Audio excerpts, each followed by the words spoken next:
morning, learning as a discuss for Shlema, Pilana Chaya Basarach, and Meir Ben Zero Peril. We're at the Mishnah on Daf Yud Ches Amud Aleph, the first Mishnah, a little more than halfway down. Hashoichet b'magel kotzer, b'derech halichasa. We had discussed a magel kotzer. Magel kotzer is a professional scythe that, even though in our media, a scythe is depicted, you see, like the angel of death with a smooth scythe, but it seems the scythe that they used had a bunch of teeth on it. And we had said before that if you use the professional scythe, the hand scythe had one side that was smooth and one side that had teeth on it. But the professional one only had a side with teeth. And we said, therefore, if you shecht with it, the shechita is possible. So the Mishnah says over here, that's not always the case. If he does it, if he uses it in the way that in a forward motion, that means the teeth on these scythes were not even teeth. They were tilted in one way. So we have teeth that go, they're not isosceles, they're not equilateral triangle, where the two sides of the teeth are equal, but they're tilted in one way. So if you go together with the side that's sloped, if you're not getting the jagged edge when you cut it, because you're going with the side that the teeth are sloped toward, so then it's a machlokes. Beishamai poislin, beisel machshin. Beishamai says, even though this can cut without catching on the simanim, it's still going to be possible.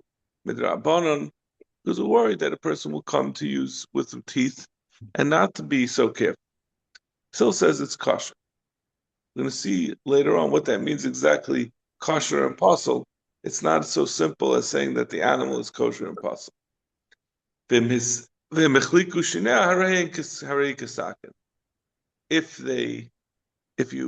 you have any kind of scythe, whichever way the teeth are pointed, if you then dull the teeth and you make it into a smooth knife, then it's treated like a regular knife. We're not going to be geyser because it once had teeth. You're going to be able to use it for your shechit.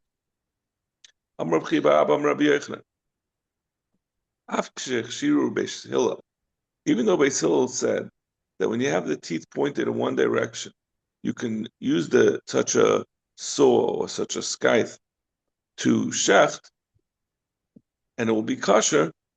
This kashrus doesn't mean that you could actually eat the animal. Chum geyser on such a knife, and therefore you're not allowed to eat from it. All he's saying is, when he says that it's kosher, just means it's not going to be treated as nevela. Normally, if you do a shechita that's not good, that's not a kosher shechita, will make the animal into nevela. According to Beis Hillel, the Chacham will never misaken on the nevela aspect of this. Even though the geyser, you shouldn't use such a knife, and if you do such a knife, you're not going to be able to eat the shechita, but it doesn't make the animal into nevela. Beis Hillel would agree that it's also b'achila. Amar Rashi says, Dekanami. I can even bring you a raya from the Lashon of the Mishnah that this is the case, that when Beis Hillel said kosher, he doesn't mean kosher for nevela, but he doesn't mean kosher, right? He doesn't mean kosher to achila, he just means kosher for nevela. The Tana Beishamai Paisun u Beis Hillel machshirin. The fact we use the slightly inappropriate lashon, we say it's possible, and Beis Hillel says it's kosher. Like Beishamai Oisin u Beis Hillel matirin.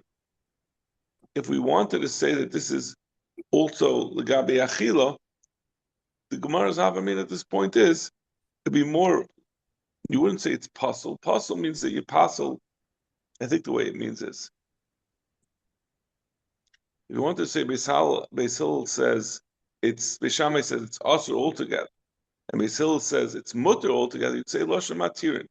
But the fact that Beis Hillel says machshirin just means it's machshir to a certain extent, not fully matter.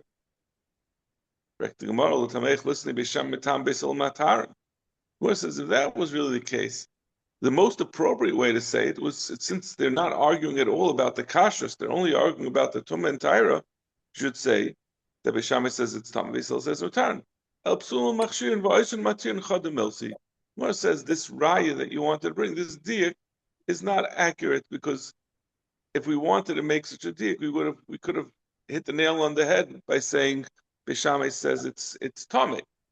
The fact is, therefore, you can't prove anything from the fact that it says Paisun Machshirin instead of Aisun Matir. So you don't have a raya from the Lashon, but it doesn't mean that the original proposition is incorrect.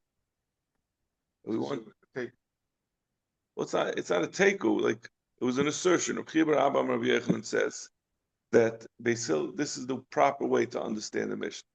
And then we try to bring a raya from the lashon of the Mishnah. That's the case, but that raya was judged not probative. It's not enough to prove the point. Doesn't mean the point is incorrect. It just means we don't have a proof for that. It's not a tekus per se. It's just this is the way they understand the Mishnah, and we don't really have anyone opposing that. So we don't really know what they meant at the end of the day. Right, we don't have a proof that this is what the Mishnah meant.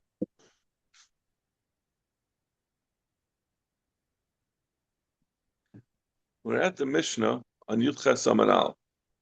I hope we're not going to have machlekes enough pictures over here. I sent around those pictures last night, but I didn't find them to be too helpful. To be honest with you, they were very confusing. So let's try over here. Hashoichet mitoich hatabas b'shayir ba maloi hachot al pnei kula shchitos ekshir. So there's a lot of different elements to the trachea, right? There's two simonim that you have to cut in order to make a shchita. There's the kana and the beshet, and I believe the veshet is the, I don't know. Truly, I don't even know which one. What does Rashi say? Does anyone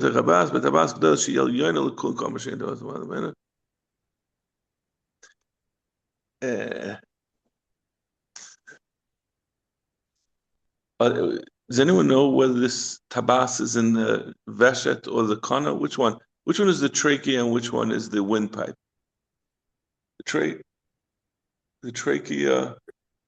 No, I'm sorry, the esophagus, right?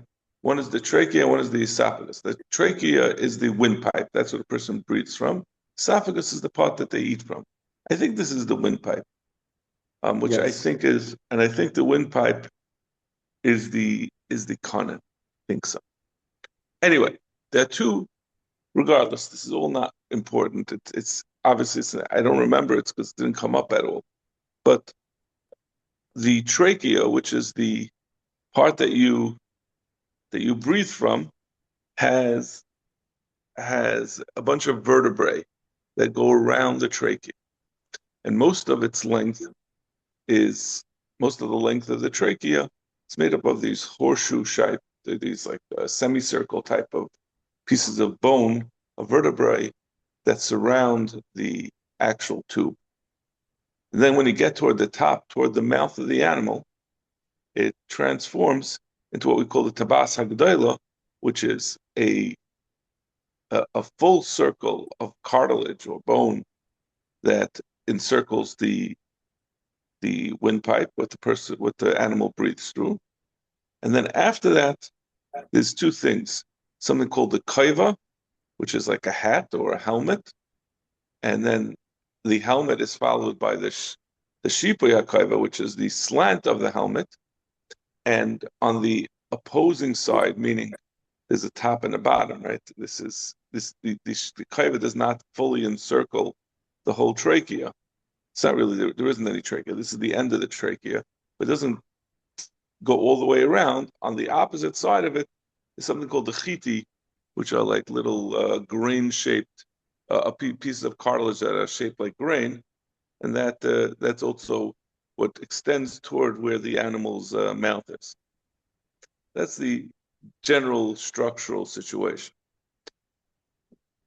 Now, what we're going to be talking about here, of the 5 requirements for a good shechita, one of them is that it should not be hagrama. It can't go out of the designated part of the simanim. It has to be within a certain defined area of the siman, right? The tubes, the 2 tubes go a long distance. You can't cut the tube when it's already down in the animal's lungs. That's not by its neck. It has to be in a defined area of the neck. But the part that we're gonna be talking about is the upper limit. When you're going close to the animal's mouth, how close to the animal's mouth can you shecht, and it's still considered to be that it's a good shechita. So this person, a sheichet, is mitoich hatabas. Hatabas is the tabas gedola. That's what we said in between these regular vertebrae, which are clearly the part that you can shecht. After that, at the end of that, toward the mouth, is one tabas gedola, which is a fully encircled vertebrae or cartilage. It goes all the way around the simen. And if he shechts within that, the shayabam le hachot apnei kula. But this shechita, he goes all the way through this tabas gedola, and he doesn't touch at any point he leaves over a little bit of the tabas gedola on the side that's toward the mouth. So he never slants down and hits into the area on top of the tabas gedola, closer to the mouth, which would be hagram. Shchitas ksher. As long as he did that, the shchita is ksher. You can't go past that point. Now, this is the most chamadik shita, because we're going to have a lot of shitas, let's say, with that kaiva, which is further up, and the chiti, which is also further up. Well, I'm sorry, it's not the most chamadik, but this is these 2 shitas in the Mishnah are the most chamadik shitas. He says you have to leave over al pnei kula if at any point the knife veers and it goes toward the upper part of the animal past the tabas gedola, it doesn't leave over a maloi hachot al pnei kula. It's going to be pasul. It's going to be hagrama, even though, according to the Tanakama, in spite of the fact that roiv of the siman is sufficient, so one might think that once you went past the halfway point in the depth of the siman, it doesn't make a difference if you then do hagrama because you already finished the shechita. Say no, the Torah said hagrama is going past the I don't know what to call it. I guess the vertical limit, right? There's a horizontal shechita that you have to go through the kana. There's also a limit, like we said, it has to be in the throat. It has to be in the neck. And this tabas, where's the ideal place? the ideal place is below, in between, below the tabas agda. Yeah, the tabas agda is it's close to the larynx. It's close to the entrance to the animal's mouth. Humans the same. So I'm not, yeah. Yes, I'm not so. Listen, I'm just regurgitating what I read. As humans, we have very similar. That's so the ideal is below before the tabas agada. Yeah.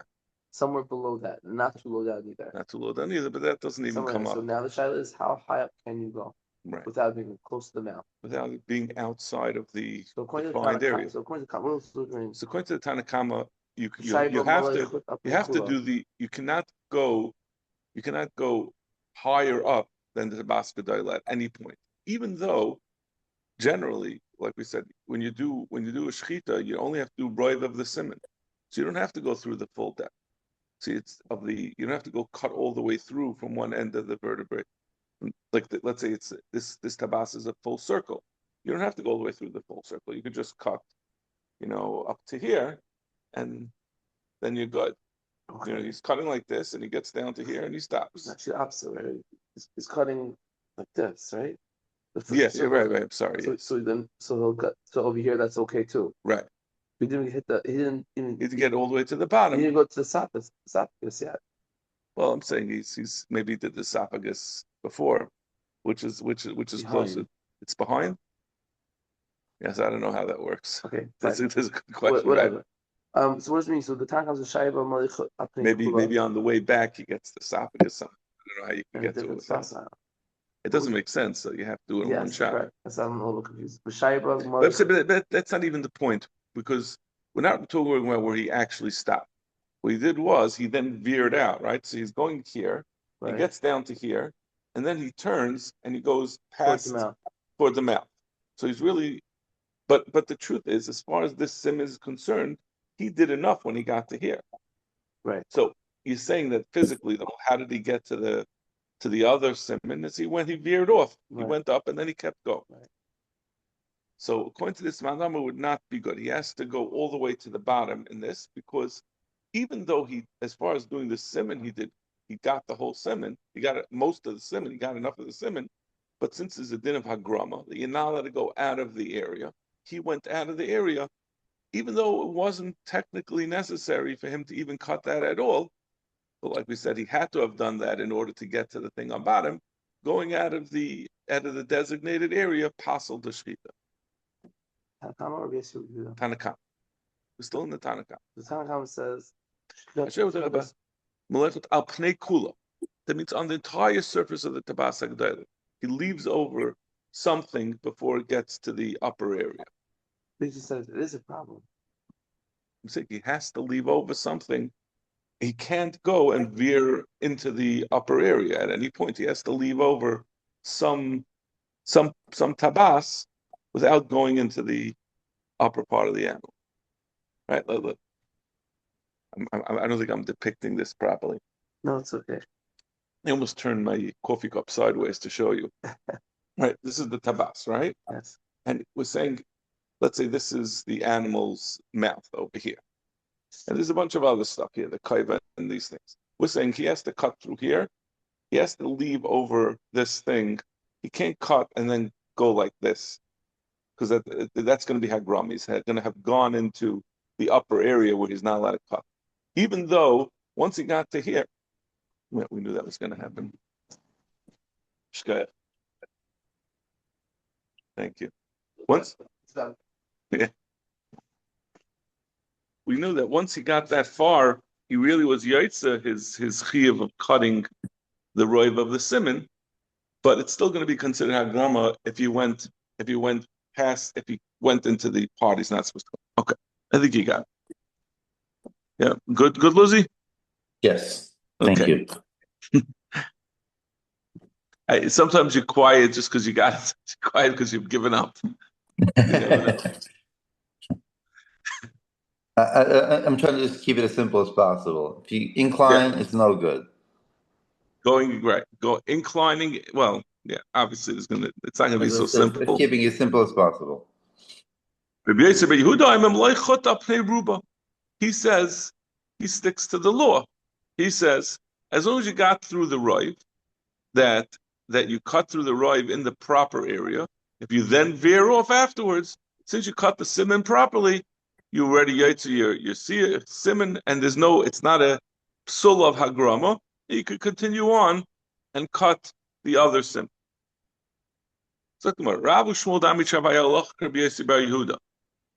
both say that halacha is like Rabbi Yossi bar Yehuda, the makel that he said you can even veer off in middle. This is all in this singular tabas that is all the way at the top of the I don't know what you call it. I guess the spinal cord. It's not the spinal cord. Trachea, right? It's the top of the trachea. That specific vertebrae or specific cartilage goes all the way around the trachea. Is called al b'shar tabois loy, but the other tabois that make up the entire trachea doesn't really make up the trachea. That surrounds the trachea. They're not really part of the trachea. They're surrounding it. If one cuts through those tabois, according to Rabbi Yehuda, he's going to agree it's going to be puzzle unless it's going to be puzzle altogether. You can't cut through. You can't go through the actual vertebrae, you have to go in between the vertebrae. So Rashi explains this. It's hard to understand exactly what the problem is with this. This is a very I don't understand the physically how this works. I mean, I would imagine when someone checks an animal, he doesn't know whether he's going to hit into the tabas or the gaps between the tabas.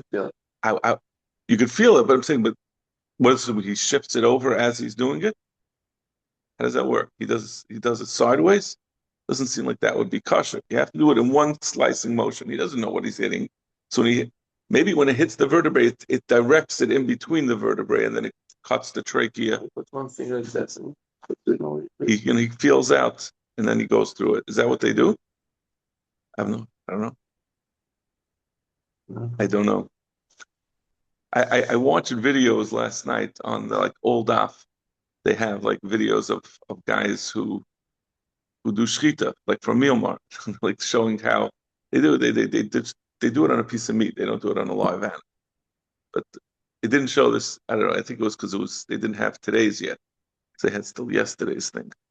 I couldn't get a clear explanation of it.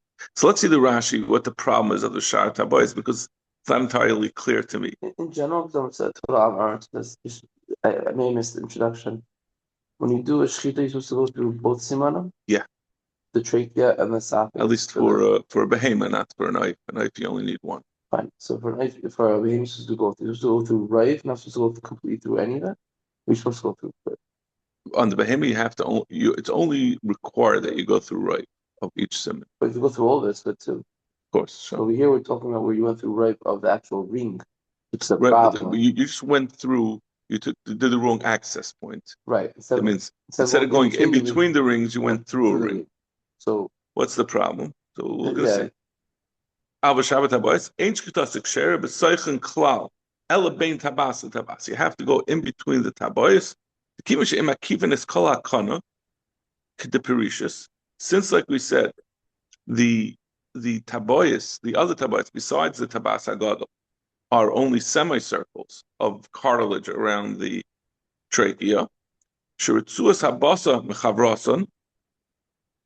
Because at the end, the open side of the semicircle, it's attached with basar, with meat instead of with cartilage. Lav konanin, it's not considered part of the trachea. Even though it goes around roiv of it. We're going to see about that in a minute. For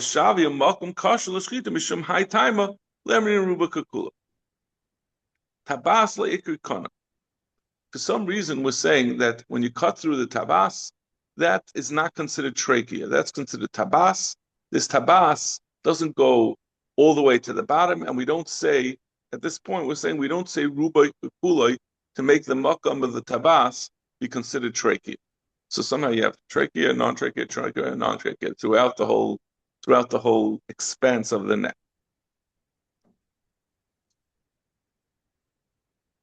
Yeah. So you went through the ring, instead in between the rings. Yeah. The back of it is a basar. That means yeah. If you go through all of it, there's a problem. It doesn't mean that you go through all of it or any of it. Even if you go through all of it, it's still a problem because this is not considered the kana. Anyway, I finally remembered that this is the kana. The kana is the trachea, and the vesha is the esophagus. So we're saying it's not designated, even though it's below the tabas. It's not an issue of hagrama. It's an issue of this is not kana. It's considered something else. It's considered this half circle of cartilage that if it were to encircle the whole thing, then we would say that's also part of the kana somehow. But because it's only partial, it's not kana, it's something else, and you're not yaitza. We don't say ruba kukula to make it as if it's also kana. It's not kana, and therefore you can't be yaitza shchita there. Because it's a form of hagram. It's not part of the makam shchita.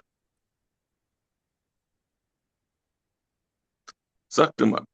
So Rabbi Yehuda Yamar, this is Rav Shmuel, they say, but the other tabois, it's only the tabas hagdoila That b'shar tabois loy. In fact, is that true that on shar tabois you can't do a shchita? V'atayim beis b'yudaimer. Hashoichet b'shar tabois. Someone does a shchita on the rest of the tabois. Al b'shein makifet says kol hakana. Even though the shar tabois do not encircle the entire trachea, hayil makifet says roiv hakana shchita shera. So at this point, this sounds very good. This price, it sounds just like our Mishnah. Basically, Yehuda had said that we say rubai kekuloi legabe. If you go out of the tabas hagdayla, it doesn't make a difference because you say once you went through roiv, the simon you were yotz. And he'll say the same thing over here. That since the other tabais encircle roiv of the kana, therefore the whole thing will be as if they circle the whole thing, and if you shecht through those parts, it's kosher. But we have a stira, right? Because we had Rav and Shmuel that said that basically Yehuda says it's not good by the other taboyas, and now we're saying that he says that it's good. And so the Brisa also, we just continue with the end of what we said. Umugremes psula. We also say umugremes. Rashi says umugremes afilu ruba b'tei chadabas.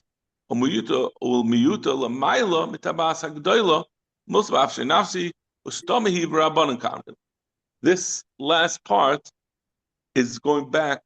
We're talking over here. This memory of Rabbi Yehuda. This price is saying Rabbi Yehuda Shita Lagabi the other tabois, but now we revert back to the discussion of our Mishnah, and we're saying like the Tanakama of our Mishnah that Mugremes, if he veers off in the Tabas Hagdaila, it's going to be possible, which is like the Tanakama, not like Rabbi Yehuda in our Mishnah. Okay, so we have a different. We have a kasha that we have a brisa that says fakert the gabi regular tas. Hey, Reb Chanina ben Antignus. Reb Chanina ben Antignus said, "Mugremes yiksher." He said that mugremes is kosher. So Rashi, mugremes yiksher v'afilu kula l'maylam in the tabas hagdayla. And this is a third shita, which is disputing. Right? We just brought. It's very confusing because we're mixing in a bunch of different. There's two separate parts of this brisa. The first part was talking about a regular tabas.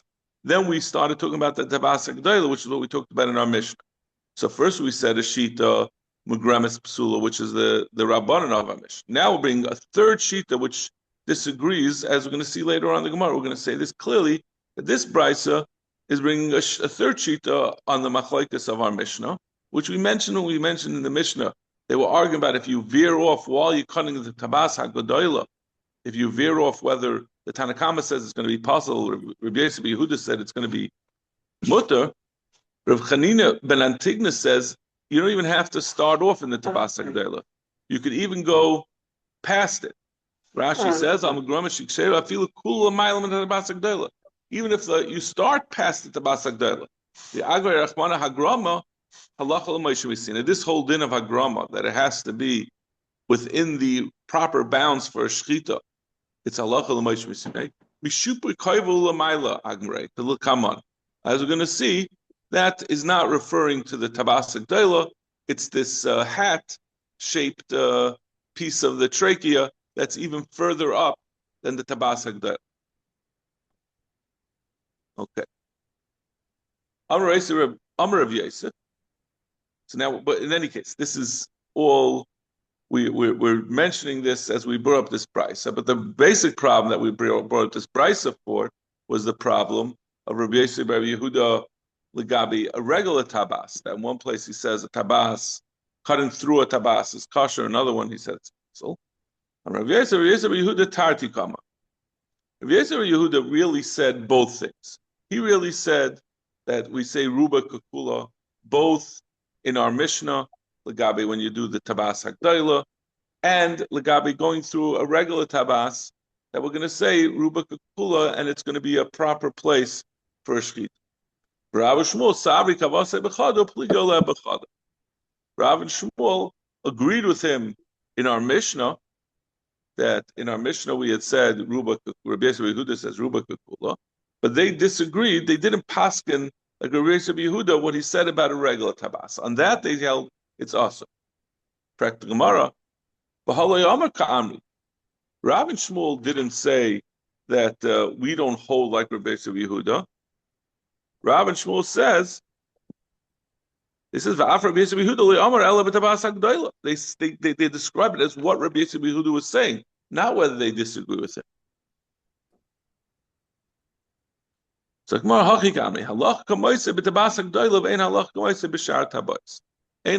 spite of the fact that we have that lashon, that's not what they meant to say. What they really meant to say is halacha is kamoise when they say Rabbi Yehuda loy ka'armi, meaning he didn't speak properly.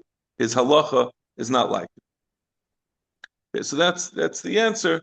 Is that even though we have two different shittas brought in Rabbi Yehuda really is very consistent. He always holds we go basar roiv. It's the Rav and Shmuel disagreed in the case of a regular tabas. Basar roiv that what? That in the tabas hagdayla saying that once you got through the roiv, that it's going to be kosher if you veer off because it's not going to be a grama. And legabi a regular tabas that even though it doesn't encircle the entire trachea, and therefore the Rav and Shmuel will say it's not going to be a valid place to shecht. They'll say since it goes the half circle of the cartilage goes through roiv, that makes it really a kana, and it's going to be kosher. Rabbi Yehuda said it on both, and Rav Shmuel saying the halacha is only like him by the baskadayla, but not by the other ones. Correct. Kisalik Rav Zera. This is going to be a relief for you. Kisalik Rav Zera, Acho Megremes to Rav Shmuel. When Rav Zera went from Babel to Eretz Yisrael, he ate from what we just had this machlokes that Rav and Shmuel said that if you cut through the tabas, it's no good. He willingly ate from such a shchita, even though Rav and Shmuel would say it's possible. Amrile Lama asked Rav Shmuel. He said, "Don't you hold like Rav Shmuel that say Rabbi Yehuda is incorrect? The halacha is that you can't go through a tabas." Amalahu man amra. Who told you that this is the sheet of Rav and Shmuel? Yosef Bachia. They said Yosef Bachia is the one who told us. So Rav Zera said back to him, Yosef Bachia mikuli almagam. Yosef Bachia was saying over b'shem Rav Shmuel. They don't know whoever it was that told them that. He just says over from anything he hears. He sees it on a podcast and he'll use Google AI. So we can't trust what Rabbi Yosef Bachia says. Because Shamra Rav Yosef Bachia heard Rav Zera impugning the veracity of his citations. Ikbit, he got insulted. You're saying that I say from anyone? Ana mi Rav Yehuda gamirna. I heard this from Rav Yehuda that said what Rav and Shmuel shitua. Dafilu sveika de gavri gars. And I saying it from Rav Yehuda, and Rav Yehuda is extremely careful to say over his citations, to say where he gets his sources from. Am Rav Yehuda, and he'll even say, if he's not sure, he'll say exactly what he's not sure about. Am Rav Yehuda, Am Rav Yirmiyah bar Abba, Safak Mishmei de Rav, Safak Mishmei de Shmuel. He said, Rav Yehuda said, I heard from Rav Yirmiyah bar Abba, and Rav Yirmiyah bar Abba heard it. He doesn't remember. I, Rav Yehuda, don't know whether Rav Yirmiyah bar Abba told me. He wasn't sure whether it was from Rav and Shmuel. He was very careful to say who he heard it from, and even though things that he wasn't sure about, he didn't just say that he heard it from someone. He said exactly who the Safak was. He said, Shloisha Matirnes HaBachar, Makom She'em Mumcha. We've come across this a number of times in Kachim, that a Bachar has to be brought as a carbon, but if it gets a mum, then it could be eaten without being brought as a carbon, which is more valuable. It's much easier to do, and therefore the Chachamim were mesaken. You have to have a mumcha.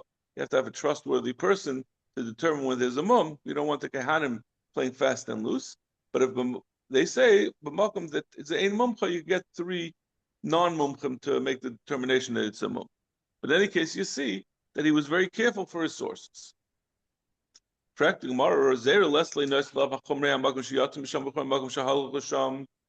Gemara. How can Rav Zera have eaten according to even though Rav and Shmuel hold it's also, but don't they hold doesn't Rav Zera hold of the rule? He went from Bavel to Eretz Yisrael, and he's coming from Bavel, and in Bavel they were machmer. So why was he taka mekel to go with the kula, not to say like Rav and Shmuel, of the place, to go with the place that they're coming to, the Eretz Yisrael with their mekel? He should have kept the chumrah of Rav and Shmuel. Amar Abaye hanimil lebavel Eretz Yisrael Eretz Yisrael. Inam Eretz Yisrael lebavel. In all other combinations, the rule is you go from the chumrah of Sabot. Amar Bavel Eretz Yisrael. When you go from Bavel, when you're going up to Eretz Yisrael, even the non kafinan lahu, since Eretz Yisrael was primary in terms of being kaveya the chaydish and in other ways, since they were more primary, if you go from Bavel to Eretz Yisrael, you can take the kulas of Eretz Yisrael. Avdin and Kavasai. Rashi Amafilu Tem Bavel Eretz Yisrael. You could even say that from Bavel to Eretz Yisrael, that it applies that you still have this din that you go from the chumash of the place you came from. But this whole din that we say you have to keep the chumash of the place you came from, that's only when you intend to go back. If the Zera ain't daite lachsa, if Zera never had intention to go back, so therefore you can take the kulas of the place he was of Eretz Yisrael. For Amalei Abayel Rav Yosef Rabban Dasu Michuza Amri, I Rabbanon what was it? The Dasu Michuza Amri Mishmei Rav Nachman Mugramis Kshera. We know that in Mechuza, which is in Bavel, they say Mugramis is Kshera. So why are you saying that in Bavel they say it's also? Amalei Nahara Naharo Pashte. Every individual community, the Nahar splits into many tributaries, and every community had its own din. And from Rav and Shmuel, they held it was asur, so therefore you can't bring a raya that even though Mechuza, they said it was kosher. Okay, I'm going to stop over here. Oh, thank you. Have a great day. Thank you for your patience. Sorry. These are not fun ones.